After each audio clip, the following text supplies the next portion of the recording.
Hi, ഇപ്പം നടക്കുന്ന രണ്ട് കോൺട്രവേഴ്സി, അതിൽ ഒരാളുടെ പേര് പറയാം, മറ്റേയാൾ ഏറെ ആയതുകൊണ്ട് നമുക്ക് പേര് പറയാനാകത്തില്ല. അവരുടേതെല്ലാം തന്നെ ഒരുതരം കമ്പിക്കഥ റിലേറ്റഡ് ആയിട്ടുള്ള സംഗതിയാണ്. ഞാൻ ആ സബ്ജക്റ്റ് തീർത്തും അവഗണിക്കുകയാണ് ചെയ്തത്. അതിൻ്റെ കാരണം എന്താണെന്ന് പറഞ്ഞു കഴിഞ്ഞാൽ, ഒരാൾക്കും വിശ്വസിക്കാൻ പറ്റുന്ന തരത്തിലുള്ള അലിഗേഷൻസ് അല്ല അവർ പറയുന്നത്. അക്സെപ്റ്റ് ചെയ്യാൻ എനിക്ക് പേഴ്സണലി ബുദ്ധിമുട്ടുണ്ട്. പക്ഷേ അവർ ഇൻഡിക്കേറ്റ് ചെയ്യുന്ന ഒരു മാറ്റർ അത് ഭയങ്കര സീരിയസ് ആയിട്ടൊരു ഇഷ്യൂ തന്നെയാണ്. പ്രത്യേകിച്ച് നമ്മുടെ സമൂഹത്തിൽ പെൺകുട്ടികൾ നേരിടുന്ന ഏറ്റവും വലിയ ഒരു കാര്യം ഇതുപോലുള്ള സെക്ഷൽ അസാൾട്ടാണ്. ഇപ്പം നമ്മളൊരു ജോലിക്ക് പോകുന്നു, ആപ്ലിക്കേഷൻ കൊടുക്കുമ്പോൾ തന്നെ നമ്മുടെ മെറിറ്റുകൾ എന്തൊക്കെയാണെന്ന് നോക്കും, നമ്മളെ കൊണ്ട് എന്തൊക്കെ ചെയ്യാൻ പറ്റും എന്നുള്ള എല്ലാ കാര്യങ്ങളും നോക്കി അതിൻ്റെ നമ്മുടെ എലിജിബിലിറ്റി ബേസ് ചെയ്തിട്ടാണ് നമുക്ക് ആ ജോലി തരിക. പക്ഷേ ചിലയിടങ്ങളിലെങ്കിലും ഒരു 90% ഇടങ്ങളിലെങ്കിലും നിങ്ങൾ വില്ലിങ് ആണോ എന്ന് ചോദിക്കുന്നൊരു രീതിയുണ്ട്.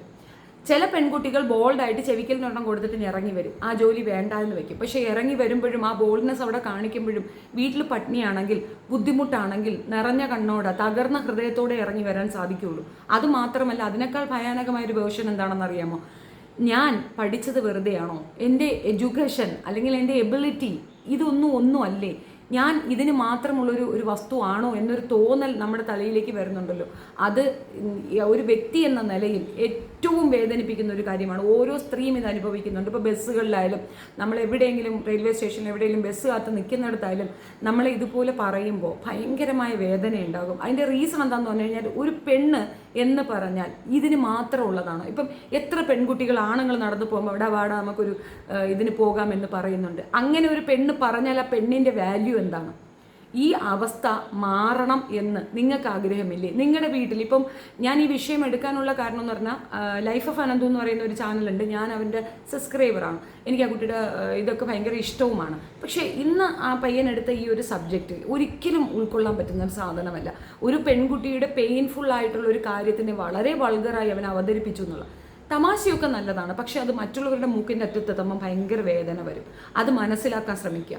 നമ്മളുടെ വീട്ടിലൊരു പെണ്ണിനാണ് ഇത് അനുഭവമെങ്കിൽ ഇതെടുത്ത് വെച്ച് കണ്ടന്റ് ആക്കുമോ അനന്തു? അതെൻ്റെ ഒരു ക്വസ്റ്റ്യനാണ്. മാത്രവുമല്ല, ഒരു വിഭാഗത്തിനെ ഭയങ്കര സൂപ്പറാക്കി മറ്റൊരാളെ ഇകഴ്ത്തിയും കൊണ്ട് കുറേ തെളിവുകൾ വെച്ച് പുള്ളിക്കാരൻ അവതരിപ്പിക്കുന്നുണ്ട്. കോപ്ര മച്ചാനും ഇത് ചെയ്തിട്ടുണ്ട്. ഈ രണ്ടു പേർക്കുള്ള മറുപടിയാണ്. നിങ്ങളുടെ വീട്ടിലെ സ്ത്രീകൾക്കാണ് ഇതുപോലൊരു അനുഭവം ഉണ്ടെങ്കിൽ അവരുടെ വെകിടത്തരവും പൊട്ടത്തരവും കൊണ്ടാണ് അവർ വായ്ത്താളം അടിക്കുന്നത്, കാണുന്ന എല്ലാവരെയും ചേർത്ത് പറയുന്നതും. പക്ഷേ നിങ്ങൾക്ക് സൈലൻ്റ് ആയിട്ടിരുന്നൂടെ? അറ്റ്ലീസ്റ്റ് അവർ പറയുന്ന ഒരു വലിയ വിഷയമാണല്ലോ, അതിനെ നിങ്ങൾ പ്രോത്സാഹിപ്പിക്കണ്ട, നിരുത്സാഹപ്പെടുത്താതിരുന്നൂടെ? അവർ പറഞ്ഞുകൊണ്ട് പോട്ടെ, അത് ബാലചന്ദ്ര മേനോൻ്റെ ഇഷ്യൂ ആണ്, അല്ലെങ്കിൽ അവർ ആരെയൊക്കെ പറയുന്നു അവരുടെ ഇഷ്യൂ ആണ്. അവർ കോടതിയിൽ അത് തെളിയിക്കട്ടെ. അങ്ങനെ അല്ല, എനിക്കങ്ങനെ തോന്നില്ല എന്ന് പറയുന്നിടത്തല്ലേ ശരി. ആ സ്ത്രീയുടെ വ്യക്തിത്വവും ആ സ്ത്രീ പിഴയാണ് എന്ന് നിങ്ങൾ പറയുമ്പോൾ ഒരു മൈന്യൂട്ട് പോയിന്റ് നിങ്ങൾക്ക് മനസ്സിലാകാത്തത് കൊണ്ട് പറയുന്നതാണ്. അവർക്ക് അറിവില്ല, ഇങ്ങനെ അവരുടെ ഫോട്ടോ ഉപയോഗിക്കുന്നത് ക്രൈമാണ്. ആ ഫോട്ടോ ഉപയോഗിച്ച് കഴിഞ്ഞാൽ അവർക്ക് കേസ് കൊടുക്കാം. അത് നിങ്ങൾ ഉദ്ദേശിക്കുന്ന ലെവലിലുള്ള പണിഷ്മെൻ്റ് അല്ല, ഫൈനൊന്നും അല്ല, ജയിൽ ശിക്ഷ തന്നെ കിട്ടും. കാരണം ഏരെയാണവർ, അവരുടെ പേര് പോലും പറയാൻ പാടില്ല എന്നുള്ളതാണ്. പക്ഷെ നിർബാധം നിങ്ങൾ അവരെ എടുത്തു വെച്ച് അവഹേളിക്കുന്നുണ്ട്. നിങ്ങൾ എന്താണ് സൊസൈറ്റിക്ക് കൊടുക്കുന്നത്? നിങ്ങൾ ഇൻഫ്ലുവൻസേഴ്സ് തന്നെയല്ലേ രണ്ടാളും? നിങ്ങൾ രണ്ടുപേരും എന്താണ് സൊസൈറ്റിക്ക് കൊടുക്കുന്ന മെസ്സേജ്? പിന്നെ അതർ പാർട്ടിയെ പറയുന്നുണ്ട്. അവർ പബ്ലിക്കിൽ പോയി അയാളുടെ മകൻ മരിക്കട്ടെ, അയാളുടെ ഭാര്യ മരിക്കട്ടെ, അയാളുടെ ഉമ്മ മരിക്കട്ടെ, എന്തുവാ കാണിക്കുന്നേ? പബ്ലിക് സ്പേസിൽ എന്താണ് അവർ കാണിച്ചത്? എന്തു അത്ര ഇൻറ്റിമസി ആവാൻ ആരോ കുഞ്ഞമ്മയുടെ മാപ്പിളയാണോ അത്? അവർ കാണിച്ചത് തീർത്തും പരാജയപ്പെട്ട ഒരു സ്ത്രീയുടെ പരിപാടി തന്നെയാണ്. ഭർത്താവില്ലേ, അവർക്ക് ഇതാണ് അനുഭവിക്കേണ്ടി വരും. അപ്പം നമ്മൾ പെൺകുട്ടികളാണെങ്കിലും ആണുങ്ങളാണെങ്കിലും ഒരു പബ്ലിക് പ്ലേസിൽ പോയി നിന്നുകൊണ്ട് ഇതുപോലുള്ളത് നമുക്ക് ഭയങ്കര സ്നേഹമായിരിക്കും. ക്യാമറകൾ ഒപ്പിയെടുക്കുന്ന ഒരിടത്ത് പോയിന്നുണ്ട് ഇത്രയും അങ്ങ് കുഴഞ്ഞ് വഴിഞ്ഞ് വീഴുകയാണെന്നുണ്ടെങ്കിൽ അതിന് നാട്ടുകാർ പേര് പറയും. നമ്മുടെ സമൂഹം അത്രയും പുരോഗമിച്ചിട്ടൊന്നുമില്ല. ഇതിവിടെയൊന്നും UK യിലോ US യിലോ ഒക്കെ നടക്കുന്നു, ഇവിടെ നടത്തിക്കൊണ്ട് വന്ന ഇപ്പോഴൊരു ഫാഷനാണ് അത്, കെട്ടിപ്പിടുത്തം. അതിൽ കൂടെയാണ് പലരും അങ്ങോട്ട് ഇത് അറിയിക്കുന്നത്. അത് ഒരു വൾഗറായിട്ടുള്ള ഒരു പ്രവൃത്തിയാണെന്നത് ഒരു പരിധിവരെ ഓക്കെ, നമുക്ക് സ്നേഹം തോന്നുന്നു, കെട്ടിപ്പിടിക്കുന്നു, ഓക്കെ. ഇത് എന്തുവാ കാണിക്കുന്നത്? ആ ഒരു ഞാൻ ഇവിടെ അതൊന്നും പ്രദർശിപ്പിക്കാൻ ആഗ്രഹിക്കുന്നത്, നിങ്ങൾക്ക് അതൊക്കെ നെറ്റിൽ ഒരുപാട് പേര് കാണിക്കുന്നുണ്ട്, പ്രത്യേകിച്ച് അനന്തുമൊക്കെ എടുത്ത് കാണിക്കുന്നുണ്ട്, കെട്ടിപ്പിടുത്തവും ഒക്കെ. അത് കോപ്ര മച്ചാനും കാണിക്കുന്നുണ്ട്. ഈ പെൺകുട്ടികളെ അപഹേളിച്ചുകൊണ്ട് നിങ്ങൾക്കൊരു കണ്ടന്റ് വേണം, നിങ്ങൾക്കൊന്ന് ചിന്തിച്ചുകൂടെ? ആ നടക്കുന്ന വിഷയത്തിൻ്റെ ഡെപ്ത് എന്താണെന്ന് നിങ്ങൾക്കറിയാമോ? ഹേമ കമ്മിറ്റി പോലുള്ള ഒരു സംഗതി വരുമ്പോൾ അതിനെ മോശപ്പെടുത്താൻ വേണ്ടിയിട്ട് പലരാൽ ചേർത്ത് പൈസ കൊടുത്ത് ഒരു സ്ത്രീയെ ഏർപ്പാടാക്കി വെച്ചിരിക്കുകയാണ്. അവരെന്ത് പൊട്ടത്തരോ പറയട്ടെ, അവർ പറഞ്ഞുകൊണ്ട് പോകട്ടെ. ഇപ്പുറത്ത് നിൽക്കുന്ന ആൾക്ക് ജെന്യൂനിറ്റി ഉണ്ടെങ്കിൽ ഊരി വരും, അത്രേ ഉള്ളൂ. ഈ പറയുന്നവരെ പറ്റി ഒരുപാട് പേര് പറയുന്നുണ്ടല്ലോ.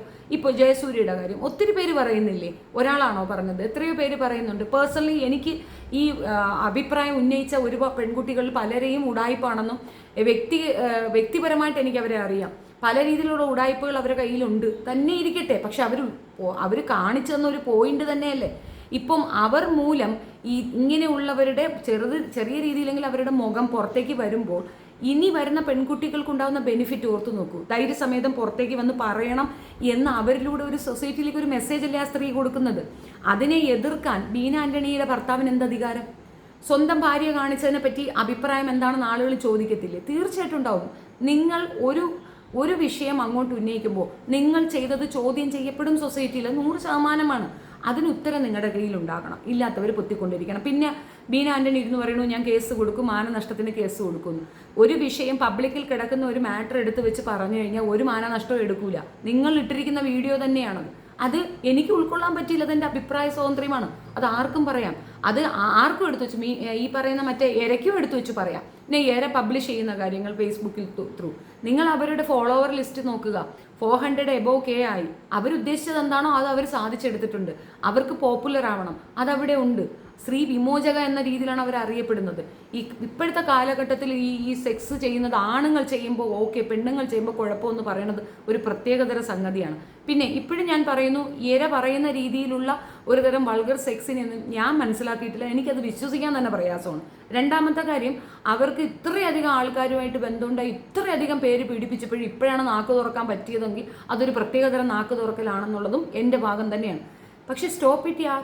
നിങ്ങൾക്ക് വേറെ എന്തെല്ലാം കണ്ടന്റ് ഉണ്ട്? ഇതേ ഉള്ളൂ വിഷയം. ഇത് കേൾക്കുന്നവർക്ക് നിങ്ങളോട് പുച്ഛവാ തോന്നുന്നത്. അത് മാത്രമല്ല, അനന്തുവിൽ നിന്ന് ഞാൻ ഒരിക്കലും ഇത് എക്സ്പെക്ട് ചെയ്തിട്ടില്ല. ബിക്കോസ് നമുക്കൊരു എക്സ്പെക്റ്റേഷൻ ഉണ്ടാവുമല്ലോ. ഇതൊരു തരം വൾഗറായിട്ടുള്ള സ്റ്റേറ്റ്മെൻ്റാണ് അവിടെ പറഞ്ഞിട്ടുള്ളത്. അതും ഒരാളെ ഭയങ്കര സൂപ്പറാക്കുകയും ഒരാളെ ഭയങ്കര കോമാളിയാക്കുകയും ചെയ്യുന്നത് ഒരിക്കലും ഉൾക്കൊള്ളാൻ പറ്റുന്ന ഒരു സംഗതിയല്ല. അത് കാണുമ്പോൾ സത്യം പറഞ്ഞാൽ പറയുന്നവൻ്റെ വ്യക്തിത്വം അതിനകത്ത് കൺസിഡർ ചെയ്യും. അവൻ്റെ വ്യക്തിത്വം അത്രത്തോളം താഴ്ന്നു പോയി, അവൻ വെറും ഒരു തോൽവിയാണെന്നുള്ളതിൻ്റെ തെളിവാണ് അത്തരത്തിലൊരു സ്റ്റേറ്റ്മെൻറ്റ് അവന് പറയാൻ തോന്നുന്നത്. അതാണ് എനിക്ക് മനസ്സിലായിട്ടുള്ളത്. ഈ വിഷയത്തിൽ ഞാൻ ഈ സബ്ജക്റ്റ് എടുക്കേയില്ല എന്ന് പറഞ്ഞാണ്. ഒന്നാമത്തെ കാര്യം, ഈ ഒരു സംഗതി നമുക്ക് എന്താണ് ഏതാണെന്ന് ഒന്നും മനസ്സിലാകാത്തടുത്ത് നിയമവശങ്ങൾ കൂടെ പഠിക്കുമ്പോൾ ആ പെണ്ണുമ്പിള്ളയുടെ ഫോട്ടോ എടുത്ത് വെക്കുന്നത് തന്നെ ക്രൈമാണ്. അവർക്ക് ബോധമില്ലാത്തതുകൊണ്ടാണ്. അവർ കൊണ്ടൊരു പെറ്റീഷൻ കൊടുത്താൽ നിങ്ങൾ വിചാരിക്കുന്നിടത്തൊന്നും തീരൂല. ഇത് ഫൈൻ കൊടുത്തൊന്നും ഇറങ്ങി വരാൻ പറ്റുന്നില്ല. ഇരയുടെ ഫോട്ടോ പ്രദർശിപ്പിക്കുക, 20 വർഷം തടവാ. ഒരു നിവർത്തിയില്ലാത്ത കേസാണത്. എന്തിനിതിനൊക്കെ പോകുന്നു എന്നുള്ളതാണ്. പക്ഷെ അവർ തിരിച്ച് റിയാക്ട് ചെയ്യില്ല എന്നൊരു ധൈര്യത്തിൽ അവരെ അങ്ങ് എടുത്തു വെച്ച് പറയുകയാണ്. അല്ലെങ്കിൽ ആണുങ്ങൾക്ക്, നിങ്ങളുടെ വീട്ടിൽ ആ പെണ്ണുങ്ങളില്ലയോ, അവർക്ക് ഇതുപോലൊരു അവസ്ഥകൾ വന്നാൽ അവരും നിങ്ങളും ഇതേപോലൊരു അവസ്ഥയിൽ കൂടെ പോകും. നിങ്ങൾ എന്ത് പറയണോ അത് തന്നെ നിങ്ങൾക്ക് തിരിച്ച് കിട്ടുകയും ചെയ്യത്തില്ലയോ? ഈ 2 പേരുടെയും ന്യായം അവർ തന്നെ പറയട്ടെന്ന്. അവർ പരസ്പരം പറഞ്ഞു തീർക്കട്ടെ. നിങ്ങൾ എന്തിനാ അത് വൾഗറായിട്ട് എടുത്തു വെച്ച് പറയുന്നതെന്നുള്ളതാണ് കണ്ടപ്പോൾ അരോചകത്വമായിട്ട് എനിക്ക് ഫീൽ ചെയ്തതുകൊണ്ട് പറഞ്ഞത്. കാരണം നിങ്ങളുടെ സബ്സ്ക്രൈബറാണ് ഞാൻ കാണുമ്പോൾ നമ്മൾ കാണാൻ ആഗ്രഹിക്കുന്ന രീതിയിലുള്ള അഭിപ്രായങ്ങളും ഒക്കെ അക്സെപ്റ്റ് ചെയ്യാം. പക്ഷേ സ്ത്രീത്വത്തിനെ മുഴുക്ക അവഹേളിച്ചുകൊണ്ടുള്ള ഒരുമാരത്തെ വൾഗർ കമൻറ്റ് ഉൾക്കൊള്ളാൻ കുറച്ച് ബുദ്ധിമുട്ടുണ്ട്. എൻ്റെ പ്രതിഷേധമാണ് ഞാനിവിടെ പറഞ്ഞത്. മാത്രവുമല്ല, അവർ തമ്മിൽ ഉള്ള ക്ലാഷിൽ 2 ഭാഗത്ത് നിന്ന് നോക്കുമ്പോഴും 2 പേരെ കയ്യിൽ ഇച്ചിരി ഇമ്മുണിയൊന്നുമല്ല, നല്ല പോലെ ഉണ്ട്. 2ൻ്റെ കയ്യിലുണ്ട്. 2 പേരും അത്ര ക്ലിയർ ഹിസ്റ്ററി ഉള്ളവരും അല്ല. ഇതൊക്കെ നമുക്ക് നന്നായിട്ട് അറിയാവുന്നവരാണ്. പിന്നെ പ്രിയങ്ക എന്ന് പറയുന്ന ഒരു ലേഡി, അവരും പറയുന്നുണ്ട് ഞാൻ ആണുങ്ങളെ കുറ്റപ്പെടുത്തുന്നത്. വേണ്ട, നിങ്ങൾ ആണുങ്ങളെ കുറ്റപ്പെടുത്തണ്ട. അത് നിങ്ങളുടെ ക്യാരക്ടർ, നിങ്ങൾക്ക് വേണ്ടായിരിക്കും. നിങ്ങൾക്ക് അങ്ങനെ ആണുങ്ങളെ കുറ്റപ്പെടുത്തണമെന്നുണ്ടാവില്ല. നിങ്ങൾ ആരെങ്കിലും എന്തെങ്കിലും ഉപദ്രവിച്ചാൽ നിങ്ങൾക്ക് ആരോഗ്യമുണ്ട്, നിങ്ങൾ 2 പൊട്ടിക്കുമായിരിക്കും, അല്ലെങ്കിൽ നിങ്ങൾ പെറ്റീഷൻ കൊടുക്കുമായിരിക്കും, അല്ലെങ്കിൽ നിങ്ങൾ അതിനെതിരെ നിൽക്കുമായിരിക്കും. പക്ഷെ എല്ലാവർക്കും അങ്ങനെ ധൈര്യം ഉണ്ടായിന്ന് വരത്തില്ല. അങ്ങനെ അല്ലാത്തവർക്ക് വേണ്ടിയിട്ട് ആളുകൾ നിലകൊള്ളണമെങ്കിൽ അവരെ അവഹേളിക്കാതിരിക്കാനുള്ള ധൈര്യം വേണം നിങ്ങൾക്ക് ആണുങ്ങളെ കുറ്റപ്പെടുത്താൻ പറ്റത്തില്ല, നിങ്ങൾ പെണ്ണുങ്ങളെയും കുറ്റപ്പെടുത്തരുത്. നിങ്ങൾക്ക് ഈ 2 കൂട്ടരെയും പറയേണ്ട കാര്യം എന്തുവാ? അപ്പം നിങ്ങൾ പെണ്ണുങ്ങളെ കുറ്റപ്പെടുത്തുമ്പം നിങ്ങൾ പെർമിറ്റഡ് ആണ് എന്ന് അവർ ചോദിച്ചാൽ എന്താ കുഴപ്പം? അവനവൻ്റെ പ്രശ്നങ്ങൾ പറയാൻ അവനവന് തൻ്റെ ഇടം ഇല്ലാച്ചാൽ, അതിനൊരു സാഹചര്യം ഒത്തു വരുമ്പോൾ ആരെങ്കിലും വായി തുറന്നാൽ അവരെ അടച്ചാക്ഷേപിക്കുകയും അടിച്ചൊതുക്കുകയും ശ്രമിക്കുന്നവർ തന്നെയാണ് യഥാർത്ഥത്തിൽ സോഷ്യൽ ഈവിൾ. അതിനെ ഇൻഫ്ലുവൻസസ് എന്നല്ല പറയുക, സോഷ്യൽ ഈവിൾസ് എന്നാ പറയുക. ഈ 2 വിഭാഗക്കാരും പറയുന്നത് കമ്പിക്കഥ പോലെ തന്നെയാണ് ഞാൻ കേട്ടോണ്ടിരിക്കുക. മിക്കവാറും ഇര പറയണ മുഴുക്ക കമ്പിക്കഥയാണ്, മൊത്തം കമ്പിക്കഥയാണ്. അവർ നല്ല കമ്പിക്കഥയുടെ ആളാണെന്ന് തോന്നാറുമുണ്ട്. പക്ഷെ അത് അവർ പറഞ്ഞോട്ടെന്നെ, അവർ പറഞ്ഞു തീർത്തോട്ടെന്നെ. അവർ ആർക്കെതിരെയൊക്കെ പറയുന്നോ അവർക്കൊക്കെ റൈറ്റ്സ് ഉള്ളവരാണ്. അവരൊക്കെ കേസ് കൊണ്ട് കൊടുക്കും. ഈ പറയുന്ന കാര്യം ഇവർ വ്യക്തമായി തെളിയിക്കാൻ പറ്റിയില്ലെങ്കിൽ അവർക്ക് മാനനഷ്ടത്തിന് കേസ് കൊടുത്ത അടപ്പൂരി സ്ത്രീയുടെ ഇത്ര വരെ സമ്പാദിച്ചതും ഇപ്പം ഇതിന് വേണ്ടിയിട്ട് ഇറങ്ങി നിന്ന് എല്ലാം ഇവർക്ക് നഷ്ടപ്പെടുത്തേണ്ടി വരും. അതാണ് നിയമം. നിയമത്തിൻ്റെ വഴിക്ക് പോട്ടെന്നേ. നിങ്ങൾ എന്തിനാ അതിനകത്ത് കയറി കുത്തി കയറിയിട്ട് അവള് നല്ലത് ഇവള് കുഴപ്പമെന്ന് പറയാൻ നിങ്ങൾക്ക് വല്ലവർക്കും അറിയാമോ? പേഴ്സണലി ഈ രണ്ട് വ്യക്തികളെ നിങ്ങൾക്ക് അറിയാമോ? ഇല്ലല്ലോ. രണ്ടുപേരും മോശമല്ല, രണ്ടുപേരും പരസ്പരം വെല്ലുവിളിക്കേണ്ട കാര്യവുമില്ല. പിന്നെ ഭാര്യ ചെയ്ത ഒരു ചെയ്ത്ത് പബ്ലിക് മീഡിയയിൽ കിടക്കുമ്പോൾ ഭർത്താവ് വന്ന് മറ്റൊരു സ്ത്രീ ഇരുന്നുകൊണ്ട് അവഹേളിക്കുമ്പോൾ അതെന്ത് തരം കൊഞ്ഞാണ്ടമാണ്? ഈ പറയുന്ന വ്യക്തിയെ പറ്റി ഒരുപാട് ന്യൂസ് ഉണ്ടായിരുന്നു. പണ്ട് ഒരുപാട് ന്യൂസുകളിൽ ഈ സ്ത്രീയെ ഒരുപാട് മോശമായിട്ട് തന്നെ വന്നിട്ടുണ്ടായിരുന്നു. അതിനെപ്പറ്റി എന്താണ് അഭിപ്രായം? സ്വന്തം വീട്ടിലുള്ള പ്രശ്നം വല്ലവൻ്റെയും കൂന് നോക്കി ചിരിക്കുന്നതിന് മുമ്പ് വല്ലവൻ്റെ കൂന് നോക്കി കുറ്റം പറഞ്ഞ് അതും ഇതും ഒക്കെ പറഞ്ഞുകൊണ്ടിരിക്കുമ്പം നമുക്കും ഇതിനെക്കാട്ടി വലിയ കൂനും മുതുകിലിരിക്കണം എന്ന് ഓർത്തുകൊള്ളുക. ഇത് സത്യം പറഞ്ഞാൽ എനിക്കെങ്ങനെ മനസ്സിലായെന്നറിയാം. ഒരുത്തിയുടെ മുഖത്തെ കുരു നോക്കി മുഖക്കുരു നോക്കിയിട്ട് അയ്യോ നിനക്ക് മുഖത്തൊരു കുരു, പറയുന്നവൻ്റെ കൂട്ടക്കുരു, പറയുന്നവൻ്റെ മുതുകത്തും ചന്തിക്കും ഒക്കെ കൂട്ടക്കുരു, എന്നിട്ടാണ് ആ വരുന്നുണ്ട് അലക്കുന്നത്. ചെയ്ത പ്രവൃത്തിയെ ന്യായീകരിക്കരുത്. ഇത് ഈ പറയുന്ന ഇര പറയുന്നതിന് മുമ്പേ വേറൊരു ഇര പറഞ്ഞത് കൃത്യം മീൻകറിയും തൈരും ഉൾപ്പെടെ വെളിവായതല്ലേ. ഇയാളെപ്പറ്റി എത്രയോ പേരത് പറഞ്ഞിട്ടുണ്ട്. അയാളെ ഭാര്യ പോലും തൂങ്ങി ചത്തു. എങ്ങനെ ചത്തു എന്താണെന്നറിഞ്ഞോ? തെളിവുണ്ടോ? എന്തെങ്കിലും ഉണ്ടോ? എന്തെല്ലാം രീതിയിൽ അയാളെ പറ്റി ക്രിമിനലായിട്ട് കാര്യങ്ങൾ ആളുകൾ വന്ന് പറയുന്നത് ഒരു വ്യക്തി മാത്രമാണോ? എത്ര പേര് പറയുന്നുണ്ട്. അപ്പോൾ അതെല്ലാം കള്ളമെന്നാണ് നിങ്ങൾ പറഞ്ഞുകൊണ്ട് വരുന്നത്. ആണുങ്ങളെ സപ്പോർട്ട് ചെയ്യണം, വേണ്ടാന്നല്ല, പക്ഷേ കൺമൂടി വെച്ചിട്ടുള്ള സപ്പോർട്ട് വേണ്ട. ഇതേപോലെ തന്നെ മറ്റൊരു വ്യക്തി, അയാൾക്ക് ജാമ്യം കിട്ടിയ ഉടനെ അയാൾ വലിയ മനമാകത്തില്ല. അയാളുടെ ടോക്കിംഗ് സ്റ്റൈല്, അയാൾക്കൊരു തോന്നലുണ്ട് ഏത് പെണ്ണിനെ എങ്ങനെയും പറയാം. മുകേഷിന്റെ സ്ഥിരം രീതിയാണത്. അയാൾ ആ പൊസിഷൻ പോലും രാജിവെച്ചിട്ടില്ല. അതൊക്കെ പൊതുജനത്തിന്റെ മുന്നിൽ പൊതുജനങ്ങളെ അവഹേളിക്കുന്ന ഒരു പരിപാടിയാണ്. ഒരു പാർട്ടിയെ താങ്ങി നിന്ന് കഴിഞ്ഞാൽ ആ പാർട്ടി പ്രൊട്ടക്ട് ചെയ്യുന്നുള്ളതിന് തെളിവാണ് ഇങ്ങനെ ഇവനെയൊക്കെ പോലുള്ള വാനരന്മാരെ എപ്പോഴും സംരക്ഷിച്ചു വെച്ചിരിക്കുന്നത്. സോ ഇതൊക്കെ കാണുമ്പോൾ ആരെങ്കിലുമൊക്കെ പ്രതികരിക്കട്ടെ എന്ന് വെക്കുന്നതിന് പകരം ആ പെണ്ണുങ്ങളെ എടുത്തു വെച്ച് അവഹേളിക്കാൻ നാണമില്ലെന്നാണ് എൻ്റെ ചോദ്യം. And that's my point. നിങ്ങളുടെ അഭിപ്രായം കമൻറ്റിൽ രേഖപ്പെടുത്തുക. എതിരഭിപ്രായമുണ്ടെങ്കിൽ ഞാൻ അതിനുള്ള മറുപടി കൃത്യമായി തെളിവ് വെച്ച് തരാം. ഈ ഒരു വിഷയത്തിൽ ഇവരുടെ ആരുടെയും വീഡിയോയോ ഫോട്ടോയോ ഒന്നും ഞാൻ ഉപയോഗിക്കാത്തത് എനിക്കിത് റിപ്പീറ്റ് ചെയ്യാൻ താല്പര്യം. കോപ്പി പേസ്റ്റ് ആളുകളെല്ലാം കൂടി ഇരുന്ന് പറയുന്നതിനോട് എനിക്ക് യോജിപ്പില്ല. എനിക്ക് മനസ്സിൽപ്പെട്ട കാര്യമാണ് പറഞ്ഞത്. ഒരു കാരണവശാലും ഈ വിഷയങ്ങൾ എടുക്കാതിരിക്കുന്നതാണ് ബെറ്റർ. അല്ലെങ്കിൽ നിങ്ങൾ കൃത്യമായി രണ്ടുപേരെയും പറയുക, അല്ലെങ്കിൽ മിണ്ടാതിരിക്കുക.